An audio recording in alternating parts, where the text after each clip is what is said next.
trying to use a discreet tone of voice to say, "Don't look too fast, but there's a certain man keeping an eye on us." "Oh. Is it him?"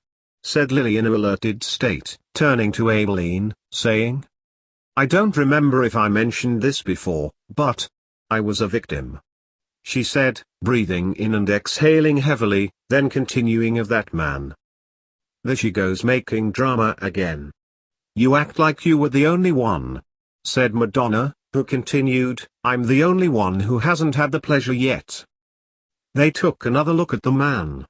He was signaling a driver who was about to park a car working for the Alpha Constructions. The police didn't discover his identity yet. The only thing known all about him is this ridiculous nickname the newspapers are denouncing him with. "You should have read it," said Jezebel. "Didn't discover? They aren't even trying," Madonna commented. "He must be a disgusting greasy fat man," Lily said, looking suddenly elated by her memories. "I know what you're thinking, Abeleen," said Semiramis. "What time is this?" thought Abeleen, as Semiramis continued. That this would be the kind of thing that would get the attention of the Criminal Investigations Department, wouldn't it? It turns out that when newspapers like the Daily Rodeo publish a report that seemed more like an endorsement to this bastard, the slowness of the authorities doubles in size.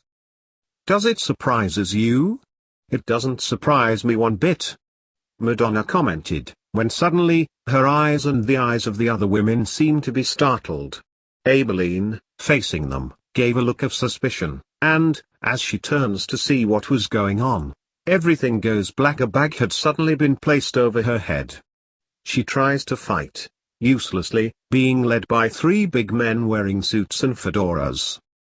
The women hurried away from there, with their clack-clacks strafing the sidewalk.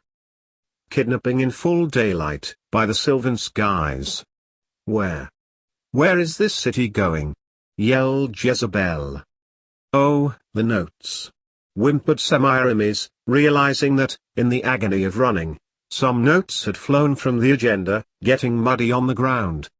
"I was certain I shouldn't have taken this neighborhood out of the no zones," Lily says with a shaky voice, and after a dry swallowing, she continues. "You know what's in that aisle?" "Does anyone have the police number?" Lily asked. "We can't put the name of WIAGRe involved in such a scandal. The pervert making us a public mockery is more than enough. We need to inform Madame Maya first so she can decide what is best for the institution," Samantha declared. "That's right. But do you really want to worry about a rich, young, pretty girl?" Samantha intervened in Lily's speech, when Madonna comments. "And you know that the last problem she has in her life is opening a door if she needs to." "How evil," Lily said, putting her hand over her mouth to hide her laughter. With Madonna's ultimatum, they moved on while Lily took one last look at the aisle.